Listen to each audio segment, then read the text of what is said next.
O Sindalesp dá sequência aos principais trechos das palestras que ocorreram no mês de formação sindical e cultural 2024. Hoje, vamos acompanhar a primeira parte do painel exposto pelo economista Paulo Nogueira Batista Júnior, que tratou, dentre outros assuntos, da importância do desenvolvimento nacional e dos BRICS. Um momento de suma importância, porque a gente sabe que o que acontece aqui no nosso parlamento reverbera de conhecimento para diversos outros órgãos.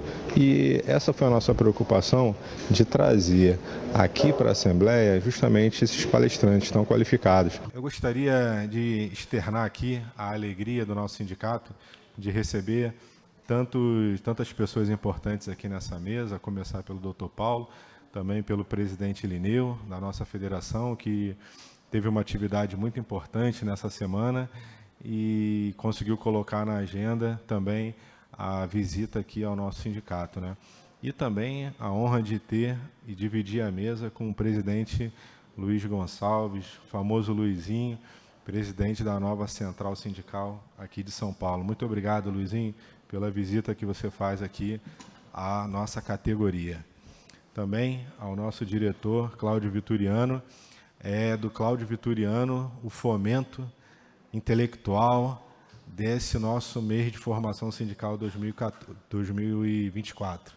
Muito obrigado, Cláudio. Tantas vezes que a gente conversou lá no sindicato para que a gente pudesse hoje realizar esse nosso evento.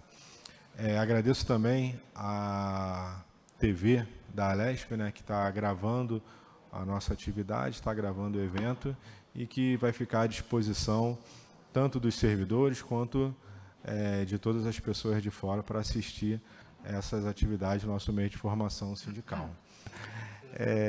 Passo aqui então a palavra para o Vitoriano, que vai fazer a apresentação e a saudação do nosso palestrante. Eu vou pedir licença para falar em pé, eu acho que eu falo melhor.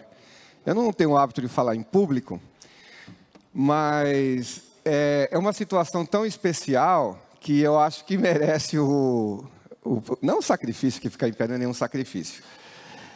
Eu vejo muita gente falando que as redes sociais dividem as pessoas. No meu caso, eu tenho um depoimento contraditório com isso.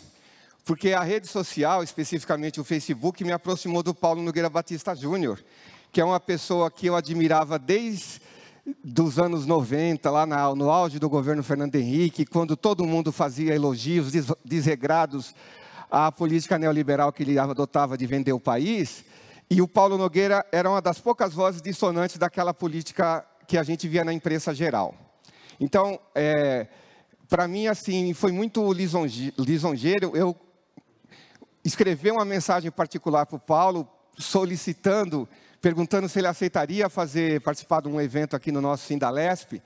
Ele respondeu com bastante generosidade, com bastante disposição. Tivemos um trabalhinho de encontrar a questão dos prazos, da data que fosse mais favorável a ele. Ele mora aqui fora de São Paulo. Enfim, ele está aqui presente. Para muita gente, o Paulo Nogueira dispensa apresentação, mas eu vou só fazer um pequeno resumo aqui, que está longe de ser pleno da importância dele para a história brasileira. Ele foi presidente, ele é um economista brasileiro, foi diretor do FMI indicado nos anos 2008, 2005, 2008, né? De 2007 a 2008, no Fundo Monetário Internacional. Eu estou lendo o livro que ele escreveu, onde ele conta as peripécias dele lá no Fundo Monetário, toda a luta que ele implementou para fazer uma reforma no fundo, que possibilitou que o Brasil saísse de 1,4 na representação de voz e voto no fundo e fosse para 2,5. Isso a gente pensando que são 190, 160 países que fazem parte do fundo, então é uma representação bastante significativa, que foi o resultado da luta que ele implementou. Ainda não consegui acabar o livro, mas tem muita coisa para ler ainda. 3 exemplares desse livro vão ser sorteados hoje aqui entre os presentes. Eu considero o Paulo Nogueira um dos grandes pensadores brasileiros, não sei se eu estou exagerando, mas eu coloco ele no mesmo nível de um Celso Furtado, de um Luiz Alberto Muniz Bandeira, de um Darcy Ribeiro, de um Milton Santos, porque mais do que um economista, hoje o O Paulo, ele é um pensador sobre a realidade brasileira, sobre a situação política brasileira e mundial. Ele, com essa experiência que ele teve, que ele vai compartilhar conosco agora, consegue falar com bastante propriedade da importância que é hoje a geopolítica e o que está sendo desenhado para o mundo daqui para frente. Então, por tudo isso, eu agradeço a presença do Paulo, agradeço a disposição do nosso presidente de ter aceitado o convite, de ter convidado o Paulo para ele participar, e agradeço a presença de todo mundo que está aqui. Tudo bem? Muito obrigado, e agora vamos ouvir o Paulo, né, que é para isso que a gente veio.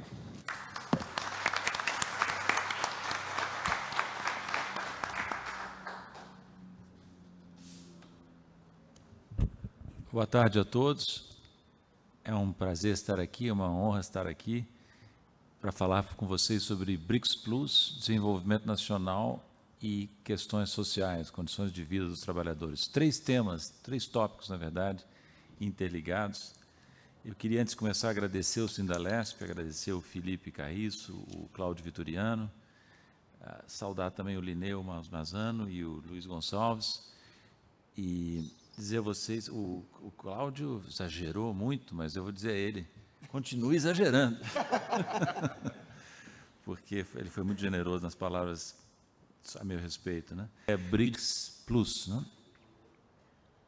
Esse grupo, como vocês talvez saibam, é gigante. É um grupo que tem um peso enorme no mundo, pelo simples fato de que ele se compõe de Brasil, Rússia, Índia, China e África do Sul, até recentemente, né? A África do Sul é um país de menor porte, mas é o principal país, um dos principais países da África sul-saariana, né? A China é a maior economia do mundo, em termos de paridade de poder de compra. A Rússia é o maior território do mundo. A Índia tem a maior população, um pouquinho maior do que a da China, né? E o Brasil também é um dos gigantes do mundo, né? Aliás, eu vou dizer uma coisa que eu sempre digo, é por isso que eu chamei o livro de O Brasil não cabe no quintal de ninguém. O Brasil, a Rússia, a Índia e a China fazem parte de um grupo de apenas 5 países, só 5, hein, que integram ao mesmo tempo a lista dos 10 maiores PIBs, das 10 maiores populações e dos 10 maiores territórios. Só 5, os 4 BRICS original, integram essas 3 listas dos 10 maiores, né? Qual é o quinto? São os Estados Unidos. Nenhum outro país desenvolvido ou não em desenvolvimento integra as 3 listas, né? Então, por isso que eu sempre digo, o Brasil é um país que tem que se comportar à altura do seu tamanho, né? E nem sempre se comporta, né? Nós temos, como dizia o Celso Amorim, hoje assessor internacional do Lula, nós temos nanomania, não megalomania, nanomania, mania de ser pequenos. A maior parte da elite brasileira tem essa mentalidade, boa parte do povo também, né? Dada a propaganda antinacional que se faz constantemente. O Brasil é um gigante, basta dizer assim, o Brasil tem a 5º maior território, a 6ª ou 7ª maior população e a 8ª maior economia do mundo. Então, é um país de uma proporção imensa, sabe? Que tem que ter um papel no mundo muito maior do que teve até agora, mesmo no governo Lula, né? E então esse é o quadro que nós temos quando se fala em BRICS, né? Nem tudo no BRICS é positivo. Eu vou começar pelo lado problemático dos BRICS, para depois falar do lado que eu considero positivo. Por exemplo, o grupo está se tornando, na minha avaliação, isso é polêmico, mas na minha avaliação está ficando grande demais. Eu participei intensamente das negociações dos BRICS para a formação do Banco de Desenvolvimento, o novo Banco de Desenvolvimento, o Banco dos BRICS, onde está a Dilma, e do Fundo Monetário dos BRICS, que chama Arranjo Contingente de Reservas, muito menos conhecido, porque ele tem sido menos efetivo. E eu posso dizer a vocês, como foi difícil chegar ao entendimento com 5 países na mesa. Brasil, Rússia, Índia, China e África do Sul. Na 2ª edição do Banco do Brasil não cabe no quintal de ninguém, eu mostrei em detalhe como eram essas negociações, contando episódios das negociações entre os BRICS, né? Alguns até divertidos, porque às vezes acontecem coisas inacreditáveis, né? A própria Dilma, entre parênteses, dava os seus espetáculos lá, às vezes com grande eficácia, sabe? O método era duvidoso, mas funcionava, né? Mas agora os BRICS estão crescendo, não é? Por isso que vocês estão chamando a palestra de BRICS Plus, né? Que não é mais só os 5 até então membros, né? No final do ano passado, convidaram 6 países para entrar. A Argentina foi convidada e recusou, felizmente, porque imagina a Argentina do Milei dentro dos BRICS, só ia tumultuar, claro, né? O Milei teve o bom senso de recusar. Mas olha, eu vou dizer a vocês, eu falei na época, por que nós vamos convidar a Argentina? Falei em público várias vezes com os meus amigos no governo, a Argentina não sabe o que vai ser a Argentina depois da eleição, né? Mas a Argentina foi convidada e recusou. A Arábia Saudita foi convidada, olha que interessante, a Arábia Saudita é um país importante, que eu saiba, até agora, foi convidada no final do ano passado, nós estamos em agosto, há uns 10 meses que a Arábia Saudita foi formalmente convidada, ainda não entrou. Participa um pouco, vacila. É interessante entender por quê. Porque a Arábia Saudita é um país rico, né, importante, mas tem laços profundos com o Ocidente também. Está se enfraquecendo esse laço? Está. Mas continua. Vocês vejam, por exemplo, o comportamento da Arábia Saudita na questão de Gaza. A Arábia Saudita é omissa ou até favorável a Israel em certo sentido, né? O que é impressionante para um país árabe, né? Muçulmano. E o Egito também, nós convidamos o Egito entrou. O Egito é um país que está sob acordo com o FMI, eu posso dizer a vocês, pela minha longa experiência, o que isso significa, estar sob acordo, executando um acordo de ajustamento com o FMI, e o Egito também se mostra omisso em relação a Gaza. Né? Uma coisa assim, constrangedora, né? O comportamento de Egito, Jordânia e outros, né? Então a Argentina recusou, a Arábia Saudita vacila, os outros convidados que entraram foram Irã, Etiópia e os Emirados Árabes, né? Irã é um país que está em confrontação com o Ocidente, né? Nesse ponto semelhante à Rússia e à China, né? A Etiópia, eu vou dizer a vocês que eu não sei bem que apito toca. E os Emirados Árabes são um país super rico, mas também assim uma tradição meio ocidentalista, nem muito pequeno, né? Eu estranhei que esse convite fosse feito.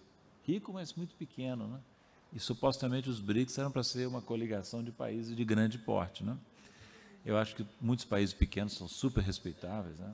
Mas às vezes eles são mais vulneráveis, frequentemente eles são mais vulneráveis à pressão externa, né? E desde o início, os BRICS foram o quê? Desde 2008, foram uma força anti-hegemônica, contra a hegemonia ocidental. Não é? Quem é que propôs a criação dos BRICS em 2008? Foi a Rússia. A Rússia procurou Brasil, Índia, China para sugerir a formação desse grupo, sabe? E eu estou falando da Rússia de 2008, não a Rússia que está em guerra com o Ocidente, né? Então é um pouco ilusório, veja, uma coisa que falam para a propaganda dos BRICS, sabe? O PIB dos BRICS é maior do que o PIB do G7.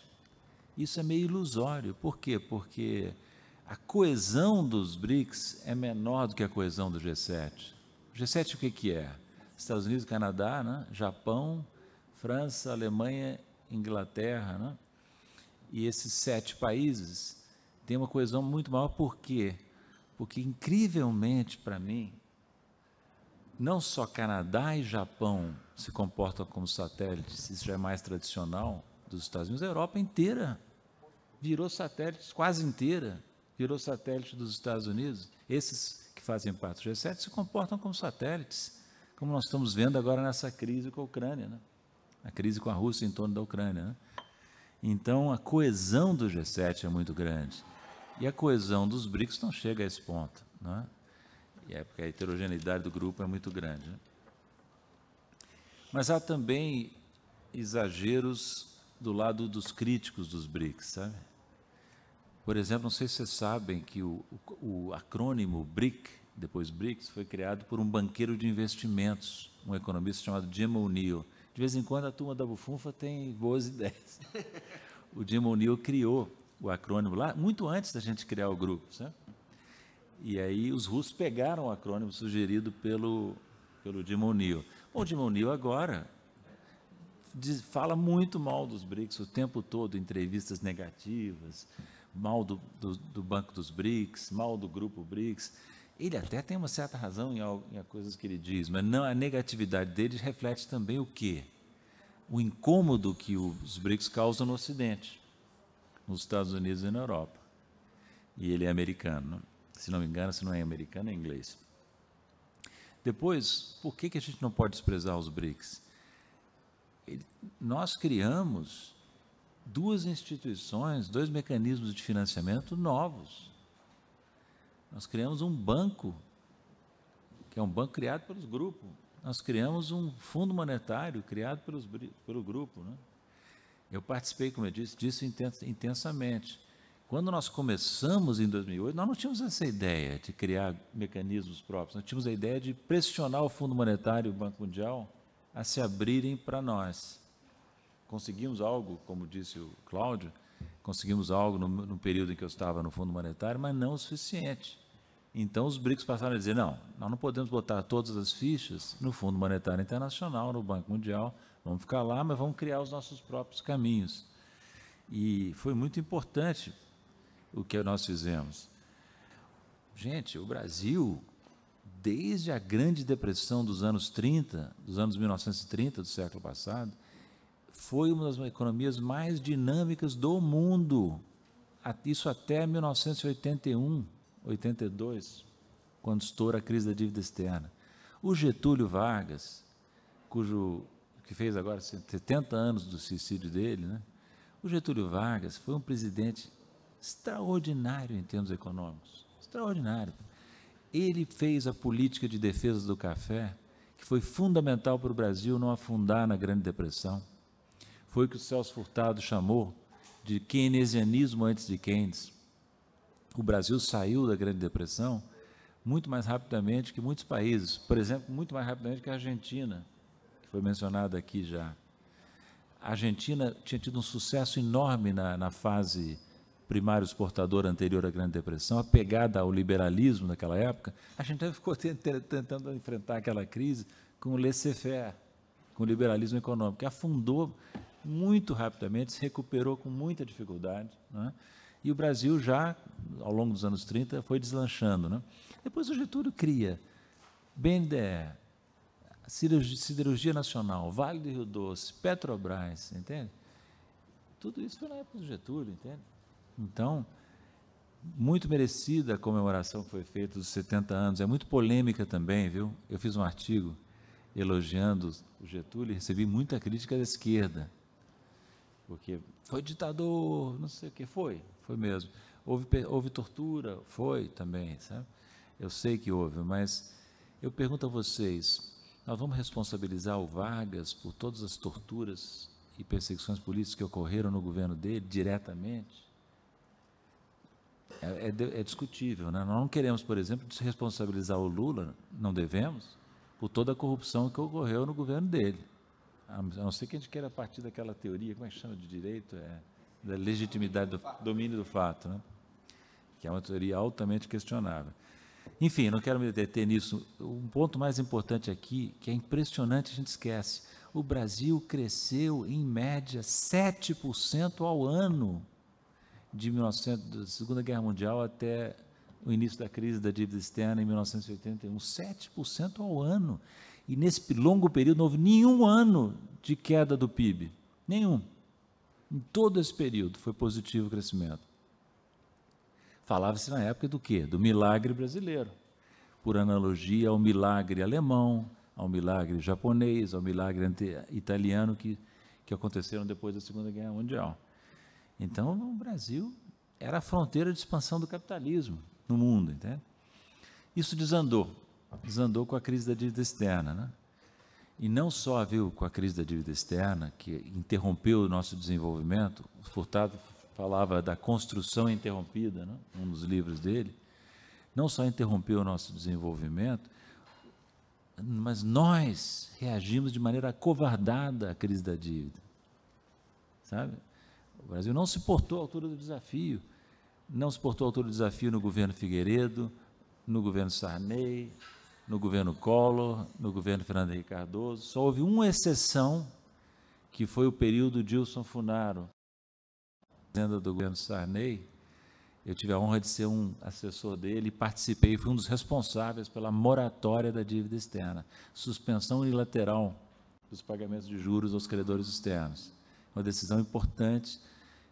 Nós estabelecemos que só retomaríamos o pagamento se a negociação da dívida mudasse de maneira significativa, e foi uma reação horrível, não só no exterior, mas principalmente aqui dentro, com a chamada quinta coluna, né, que se voltou contra nós e conseguiu derrubar o Dilson, em aliança com os americanos. Entendeu? O Sarney acabou entregando o cargo do Dilson Funaro. Né?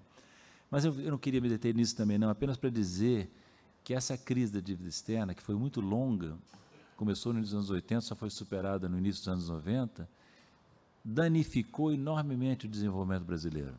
Tá? Vieram os planos fracassados, lembram do plano real, do plano cruzado, depois o plano Bresser, depois o plano Verão, e depois aquele monstro que foi o plano Collor. Foi um negócio assim inacreditável. Sabe? Olha, vocês sabem que na época o Fidel Castro, quando soube o que o Brasil tinha feito, disse: nós nunca fizemos isso em Cuba. Bloqueou a poupança. Bloqueou a poupança. Olha, eu não vou entrar nisso, mas uma incompetência no desenho do plano, sabe? Mesmo partindo da premissa que você ia bloquear ativos financeiros, foi muito mal preparado, cheio de erros. E só um parêntese aqui rápido. Vocês sabem, não sei se vocês lembram, muitos de vocês são jovens aqui, quase nenhum economista criticou o plano publicamente. Foi deprimente, sabe? Vergonhoso. Vergonhoso. Tanto a direita como a esquerda. Na esquerda também tinha apoiadores do plano Collor.